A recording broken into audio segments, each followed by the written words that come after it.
ওয়াকার সাহেব অথবা আর্মি যদি কোনো কু করার চেষ্টা করে, জনগণ গিয়া ক্যান্টনমেন্টের ইট খুঁজে নিয়ে আসবে। ইট ঠিক, একটা ইট ক্যান্টনমেন্টে আস্থা থাকবে না, আপনি যাইকে রাখেন। ঠিক। আপনি কারে ডরান? আপনি ভোট নেন।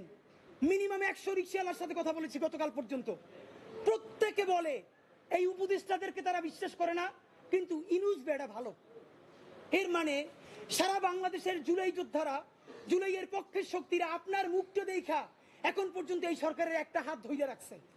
কিন্তু এই উপদেষ্টাদের কেউ কেউ ইতিমধ্যে রাজনৈতিক দল যারা সামনে ক্ষমতায় আসবে তাদের সাথে নেগোসিয়েশন করে কেউ সামনে আইনমন্ত্রী হবে, কেউ অন্যান্য মন্ত্রী হবে, কি কি হবে এইটা পাকাপোক্ত কইরা এখন তাদের জবানে আমাদের ঘোষণাপত্র লিখে দেন। বিএনপি আপনারা তো আসলে কিভাবে জেনজি আপনাদের সাথে একাত্মতা হবে? দেখলাম দুদু উনি তো ফ্যাসিবাদ বিরোধী আন্দোলনের নেতা, তিনি বললেন বিএনপির যত কর্মী আছে প্রস্রাব কইরা দিলে নাকি সব ভাইসে যাবে এই অন্য অন্য। আপনাকে বিনীত অনুরোধ করি, গত 16 বছর আপনার প্রস্রাব করতে নিষেধ করছে কেডা? মানে গত 16 বছর আপনি প্রস্রাব করেন নাই কেন? আল্লাহর রাস্তায় বলেন। মানে আবারও বিএনপি কে বলে, জামাত ইসলামী বলে মুরব্বীদের মুখে টেপ মারেন, পিছনে বসাই রাখেন। এই আন্দোলনে যত শহীদ হয়েছে, যত যোদ্ধা, তাদের গ্রুপ, এইজ গ্রুপ 21 থেকে 35, বিএনপি জামাত ইসলামী সকলে আপনারা তরুণদেরকে সামনে আনেন। এই মুরব্বীদের কি কথা বলে দেখেন, বলে প্রস্রাব করলে ভেসে যাবে। এটা আওয়ামী লীগ তো বললে আমরা জিব্বে ছেড়ে ফেলতাম, এখন তো আওয়ামী লীগের চেয়ে উনি কি কথা বললো। তা আপনার একটা কথা বলি, এত প্রস্রাব যখন পেটে নিয়ে 16 বছর রয়েছেন, 28 অক্টোবর 2023 পল্টনের সামনে গ্রেনেড মারতে পারে নাই, তার আগে বুড়া নেতৃবৃন্দ মুহুর্মুহু কইরে পালাইলেন।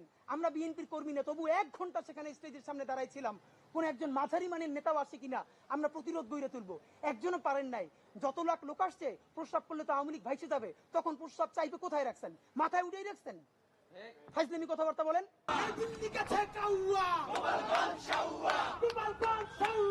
আপনাদেরকে খুবই স্পষ্ট করে বলতে চাই, মাননীয় আর্মির চিফ, পুলিশের আইজিপি এবং ইন্টারিম বাহাদুর, যত্ন নিয়ে শোনেন। যেই দিনে আমার 6টা ভাই শহীদ হয়েছে, সেই শহীদ হওয়ার দিনে যখন রাজপথে নামতে হলো, তাদের জন্য দুরূদ পড়ে মাগফিরাত কামনা করতে না পেরে এই বৃষ্টির মধ্যে রাজপথে দাঁড়াইতে হইল। যাই না রাখেন, ইনসাফের বাংলাদেশ কায়েম হওয়ার আগ পর্যন্ত এই রাজপথ আমরা ছেড়ে যাব না। গোপালগঞ্জ থাকলে ইন্টারিম থাকবে না, গোপালগঞ্জ থাকলে ওয়াকার সাহেব থাকবে না, গোপালগঞ্জ থাকলে পুলিশের আইজিপি থাকতে পারবে না। হিসাব সোজা। অনেকেই আমাদেরকে বলে, ভাই নির্বাচনের পরে কেমনে থাকবেন?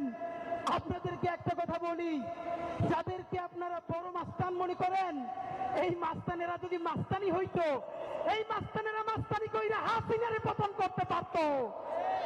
এরা মাস্তান না, এরা সিটকিচো, এরা চাঁদাবাজ, এরা ছোট ডাকাত, এরা মাফিয়া, এরা ব্যাংক লুটেরা। বড় অর্থে সার্বভৌমত্ব টিকিয়ে রাখার মাস্তানি করার কোন সাহস এবং শক্তি তাদের নাই। আগামী 24 ঘন্টায় অ্যাকশন দেখবো, অ্যাকশন। সাল্লাল্লাহু ছিঁড়ে ফেলাইতে হবে খানকি। বাংলাদেশের অস্তিত্ব থাকবে না যদি গোপালগঞ্জ বাইতে থাকে। গোপালগঞ্জের প্রত্যেকটা উপজেলা ভাগ কইরা, পাশে মাদারীপুর, ফরিদপুর, প্রত্যেকটা জেলার সাথে অ্যাটাচ করে দেওয়া লাগবে।